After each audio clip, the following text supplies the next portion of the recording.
What's up, everybody? Nick James here for another episode of Nick's Nerd News. Now, almost a second, maybe about 1 second before we hit play, my thing fell and busted into the camera.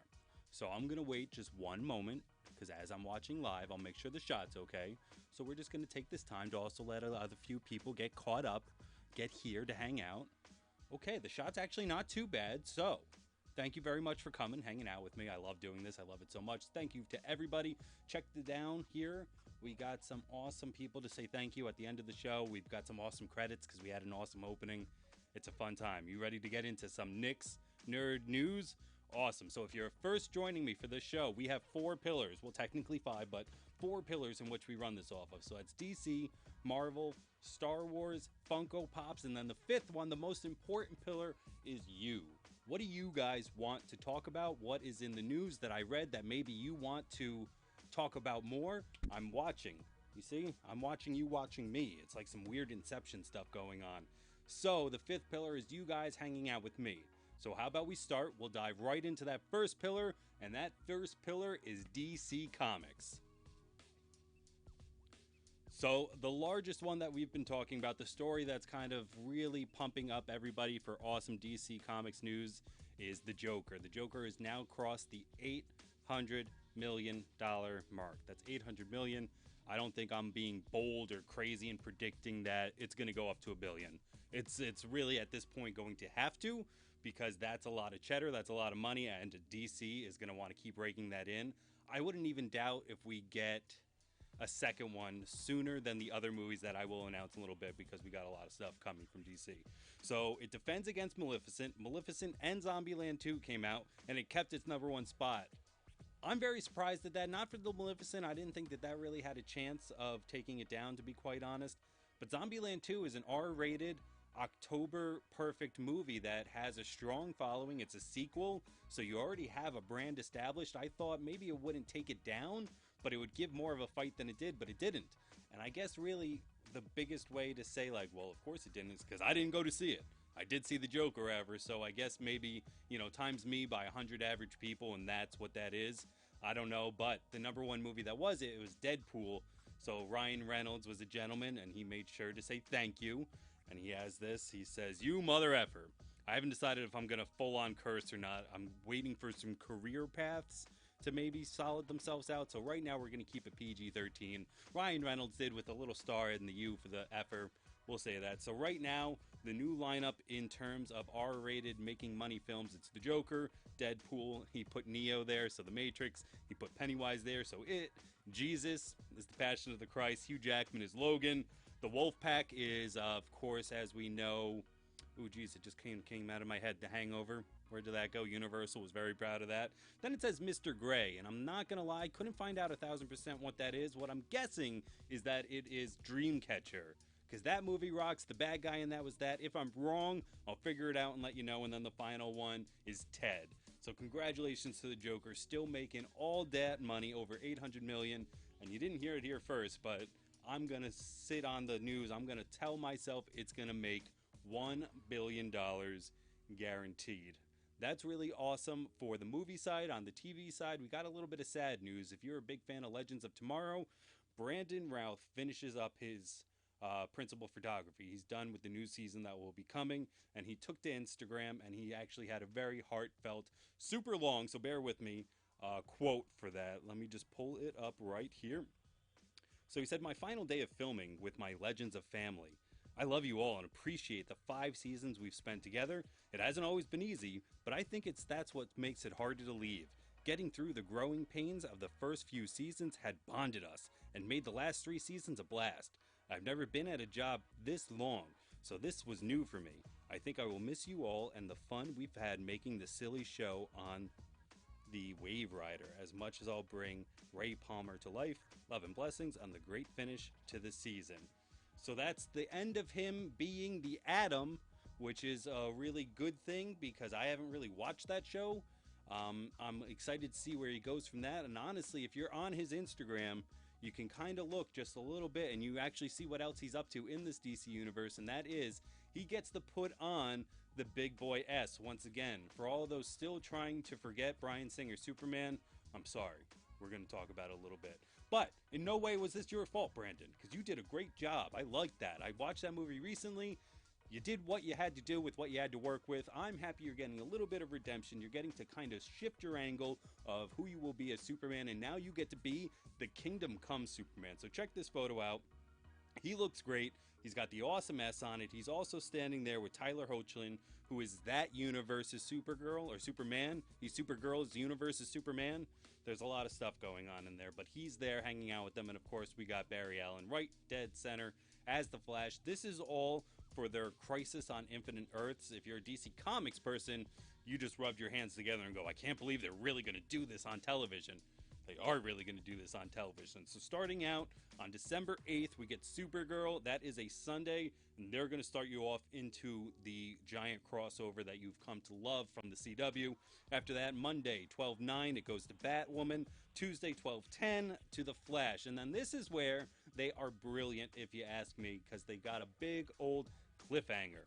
They're going to leave you there for the holiday time because they know they can't repeat with Rudolph the Red-Nosed Reindeer reruns. So they're going to take a little break from the story, and then they're going to come back with the mid-season cliffhanger on Arrow on January 14th. As we all know, this is their final season as well. And then the Legends of Tomorrow, the one I was just talking about with Brandon Routh, that's going to come for its mid-season opener.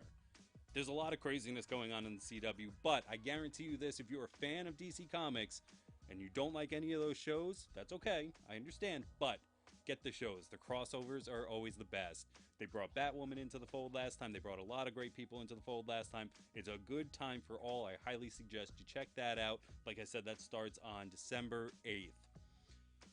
From there, I'm going to talk about more of what we can expect on the DC cinematic side because I'm very excited for that. I want to see more where that's doing. But the next project we have coming out is The Birds of Prey. That hits theater February 7th, 2020.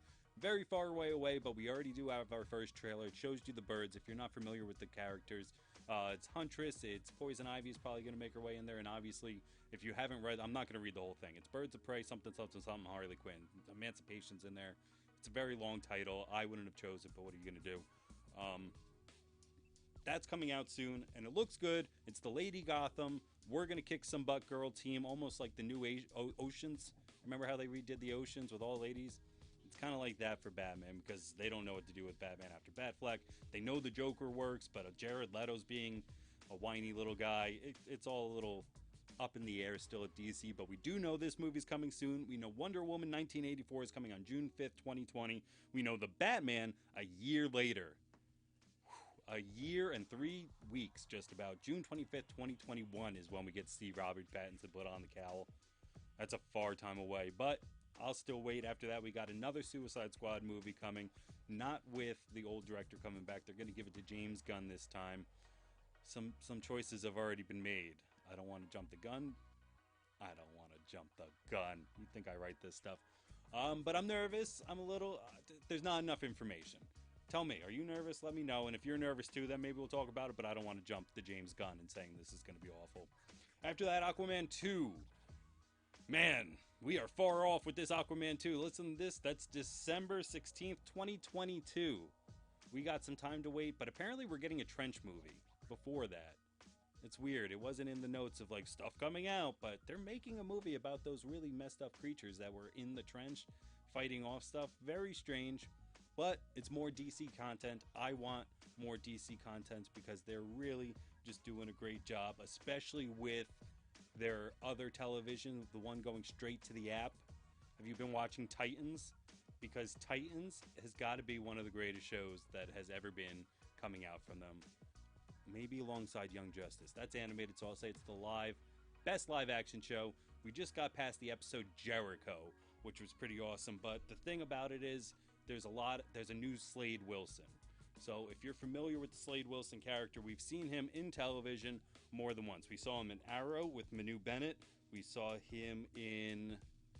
what was the next one? We saw him a little bit in Suicide Squad with Joe Manganiello.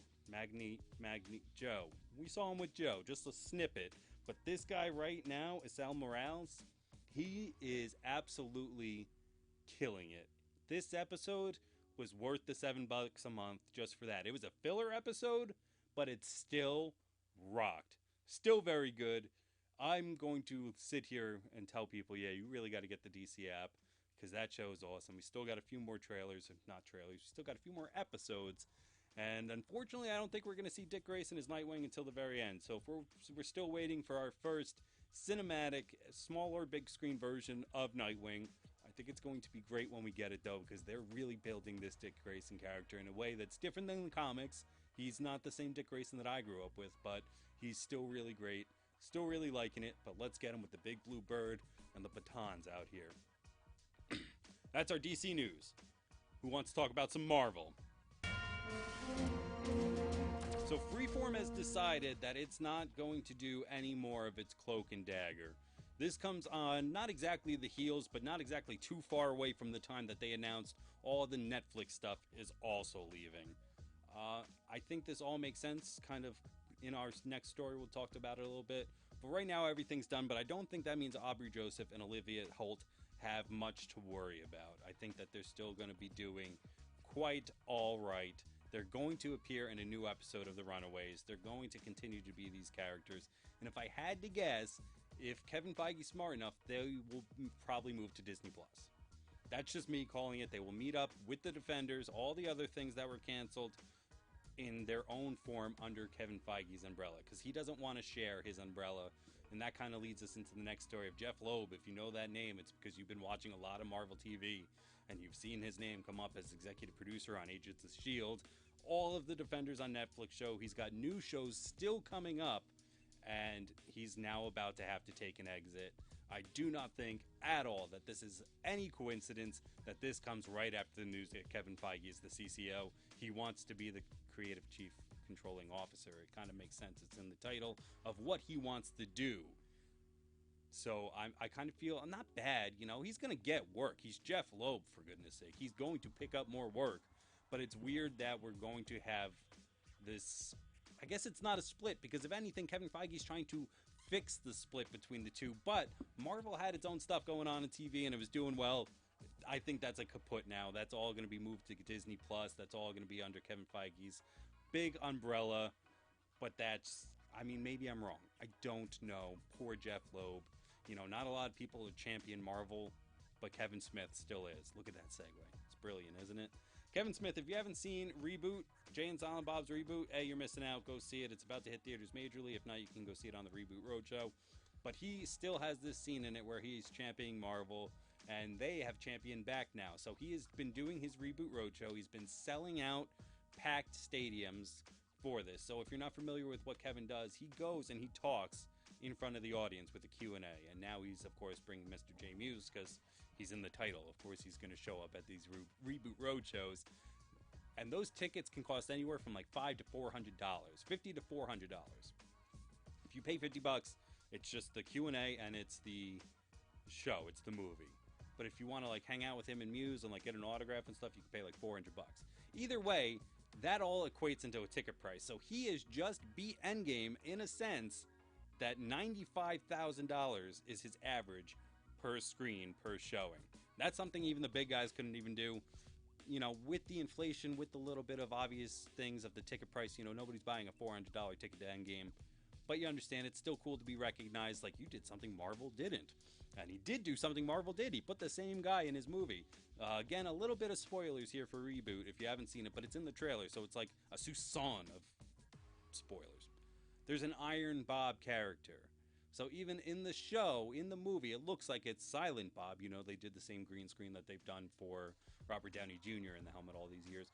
But actually, the guy inside was this guy. He was the same guy that was in Iron Man. Remember that movie all that time ago? Started this whole thing that we call the Marvel Cinematic Universe? That was so long ago. And now look at him. He's inside the Iron Bob. You know, I don't want to see this on your MySpace. That's how old that movie is, that a MySpace joke still worked. There he is in there. Kevin Smith still doing stuff with Marvel. I like to bring up the guy whenever I can, if you haven't noticed. If you haven't seen Reboot, let me know what you think. Or if you have seen Reboot, let me know what you think. Let's do a special all about that. But with that, we're all out of Marvel. And why don't we head into the Funko Pop section of my show? Because love Funko Pops. So coming soon, first and foremost, let me just show you. This is it. This is my man hanging out, Tony Stark. This is the one I promised last week. I got him, came in the mail. Mercari once again hooked me up. Look at that crisp box, never opened until now. Let's take him out, man. I'm a guy who lets them breathe. Let's see the beauty in which this is Tony Stark. This is going to get loud on the mic there for a second. Sorry if it sounds like... There we go. Oh, he's out. Oh, he's gorgeous. Now, the Marvel guys are a little strange because they're actually bobbleheads. Not all of them bobble. But Marvel does bobble, and it's actually not for a bad reason. Look at that. Look at the detail. It's absolutely amazing holding all the Infinity Gauntlet or the Iron Gauntlet at this point. Great job. Thank you so much for the buy. Love Mercari. Love it. And they're great. They're fun little collectibles, and there's another little collection that I'm going to have to add. Look at this. We got some Warriors. You know, I'm going to do a bad impression. Just hold your eyes ready. Warriors, come out to play. Great movie. 4 new Funko Pops. They're looking like they're going to be pretty sweet. I don't know. What do you guys think? I think they look great. We'll get into that.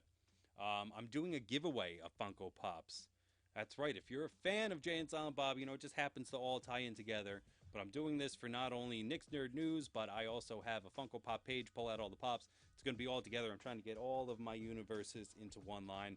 So I'm going to have some giveaways, including these awesome Bluntman and Chronic 2-pack FYE exclusive. I found a disc of Yoga Hosers for $1, so that's going to be thrown in there just as a special thank you. And this is what I think is the best piece of them all. If you missed the if you missed the Cinemark exclusive poster of Jay and Silent Bob Reboot, that's getting thrown in there too. Boom.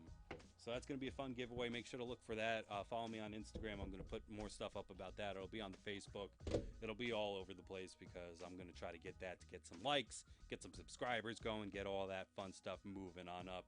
And with that final block of news, who saw the Star Wars trailer? So the Star Wars trailer looked pretty amazing. I absolutely dare not play that with us on this right now because I'm not 1,000% sure on how YouTube works, but I'm pretty sure taking the trailer and watching it is not going to end well for me in terms of keeping my subscription up. So what I'm going to do is I'm going to play it. I'm just going to walk you through it. It's not going to play on your screen, so if you want to bring it up with me, let's get it going here for a little bit. I have my thing on mute, so we're not going to do that. But here we go. I'm going to cue this up. I'm going to hit play in just a second. We can all watch it together. I'll give you a minute to figure it out. How's it going? You guys having fun? Me too. All right, here we go. So we start, boom, Lucasfilm, right up where we want it in front of a Star Wars trailer. Looks great, and now Rey is running. She's running through the woods. We don't know what she's running, but she has the same helmet Luke was training with. So that's a nice little callback. And all of a sudden, Rey is now in an old builder. She's got a great face on like she always does, making one of those epic faces. Now we move to Finn. He's in the desert. John Boyega, good-looking dude. This cast is really all just great looking. We get more running around, and now more callbacks. We got a little Lando Calrissian. Here's some Rose. We got a 3-shot. I mean, I'm moving very fast, but so is the trailer. They're trying to show you everything in 2.5 minutes. It's their final trailer, and now we get a little bit more of Kylo Ren. Look at him walking up in the mist. Big lightsaber. Oh, Adam Driver, man, got a pretty filthy role to play in one of these movies, so I really hope we get some awesome Kylo Ren satisfaction out of this. We get this awesome big starship cruiser. It looks like it's breaking out of ice. And now the best shot in this, if you ask me, the 4 of them in the Millennium Falcon. They're having fun. We get our friends. Like, these guys are going to be the guys. We're all having a great time. Look at those. And then we come back, and now it's C-3PO. So I'm going to pause it here really quick. Pull up on C-3PO. Golden guy, just in case the producer doesn't know what he looks like. He says some of the saddest stuff. So he says, taking one last look, sir. One last look at my friends. Oh, God.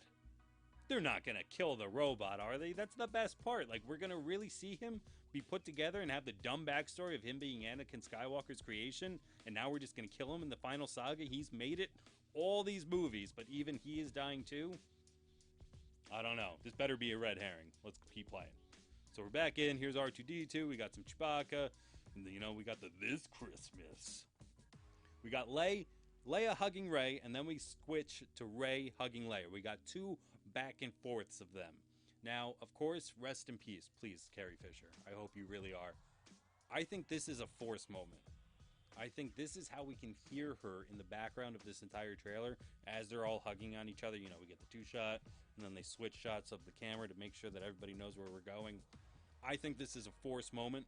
This isn't real. It's all inside of the Force, which is inside her mind. Just a guess. Let's keep it cruising.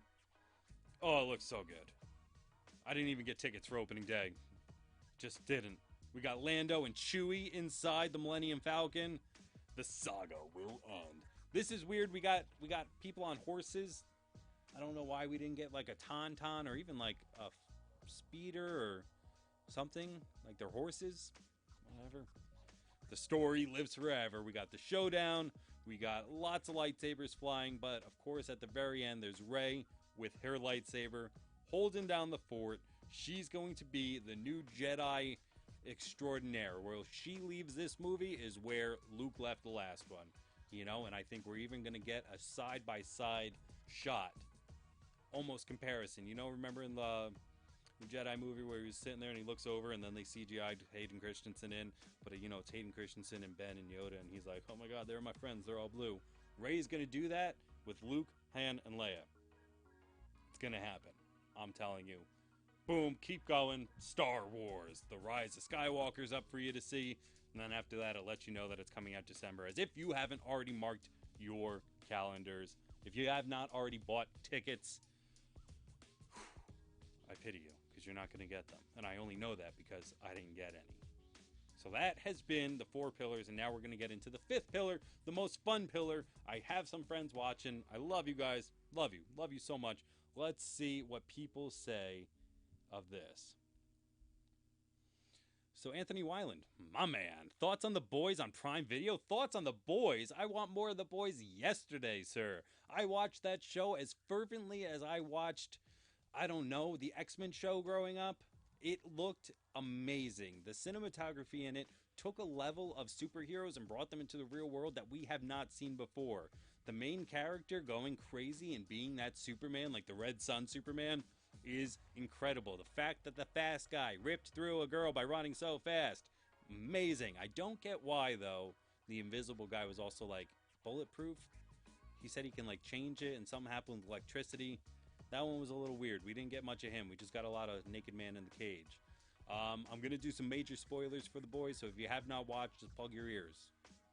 It's awesome. But at the end, we see him with his son. So, like, there's this big arching story of a guy trying to kill a superhero because he thinks that he murdered his wife after also forcing himself upon her. Turns out she had his kid and moved out with the superhero. So now the guy trying to kill the superhero is, like, on his front yard, and they find out that that kid wasn't being forced upon her. Like, she had a superhero baby. Season 2 looks like it's going to be absolutely insane. I really liked The Boys. Thank you for the question, Anthony. I feel like a proud parent watching you with Funko Pops. Anthony is the godfather of my Funko Pop collection. He is the man who was like, look at these, I have Funko Pops. And I was like, those are dumb. Now I have over 100 of them. Yes, I feel foolish, and I like, though, that we talk about it as much as we do. Every time I get a new one, I text him. When he got his shelf set up, he texted me. It's a fun time. Thank you for getting me into it. And again, thanks for showing up, hanging out with me this whole time. It's been a blast. I've had a lot of fun. Again, I have fun every episode, but the fact that my friends are showing up, this is great. Larry, yes, I did open it. I like the fact I'm a let it breathe guy. I let them breathe. They come out. This one, I don't think it's gonna sit here. I gotta see this more. This is probably gonna go right next to Stan Lee on the Marvel shelf. Man, it's a nice one. Yes, I did open it. There's no way I was not gonna open these. I love my Funko Pops opened. Are you an in the box guy, Larry? Do you collect Funko Pops, Larry? Find out in a little bit. Thoughts on the new Watchmen series? Oh, Alex, that is actually on my board to be talked about because episode 2 drops tonight. Haven't watched it. I felt like a fool because literally as I hung up, Jeez, I'm old. As I ended the webcast last time, I realized that that was on, and I realized you're running a nerd news show and you didn't watch the brand new Watchmen of like one of the greatest movies, one of your greatest movie loves. You've got the book sitting right here, like you didn't watch it, and now I feel like a bigger fool because I didn't even watch the first one. I still haven't watched Brightburn, what you ask. You're a kind gentleman, you come your show, you ask me questions, and I don't do anything. I'm sorry, Alex, I've let you down. Season 2, Episode 3, all we're doing is talking about Watchmen and Brightburn, just for you, sir. I promise. No, I really promise. I will try to watch it. If you're not familiar with Watchmen, go watch the Zack Snyder movie. It is already on Netflix, if I'm not mistaken. If you can pick up the book, I would. Go down to Rubber Mallet. If you're in my neck of the woods, Rubber Mallet Comics, I'm sure that they've definitely got a copy. Comics on the Green, if you're in the Scranton area a little bit further up, they've probably got it. Amazing book. Amazingly adapted movie. And now HBO is coming out with a series. They're already 2 episodes in. If they're not 2 episodes in, they're like 1.5 episodes in. If you're watching this right now, you could probably be like T-minus an hour and a half away from episode 2. If you're watching this later on Sunday night, they're 2 episodes in. I haven't watched any of it yet, but I do want to see it. Maybe that is even what I do when I get done with this, because I am very interested, very much want to see it. Looks great. And that's everything I have today, guys. This has been great. Thanks for the questions. Thanks for tuning in. Thanks for being a part of this. I got 4 people watching now. That's 4 more people than I thought were ever going to watch. I had 6 at one point. I needed 2 cans to count my viewers. I never thought that was going to happen. It's because of you guys that this happens, and it's because you're so nice, and because hopefully what you're going to do once you're done watching this is you're going to like this, you're going to share it, you'll subscribe to YouTube. That's a big one. Help get those numbers up. I'm on Facebook, I'm on Instagram, I'm on all these different social medias to be social with you guys. You're my 5th pillar, you're my friends, you are the people I want to talk to the most while I'm doing this. I love you guys. Thanks so much. Thanks so much for being here on Nick's Nerd News with me. I have been Nick James. This is episode 2 in the can, guys. Another great episode. Love you all so much. Thanks so much. Come back next Sunday, 7 p.m. Eastern Standard Time. Still in Pennsylvania, in my subterranean Pennsylvanian lair, a.k.a. the nerddom of geekdom. No, the solemn of geekdom. I'll get better at that. But until next time, I've been Nick James. Thank you guys so much. Now it's time to watch the credits. They're the most fun to watch. See you guys later.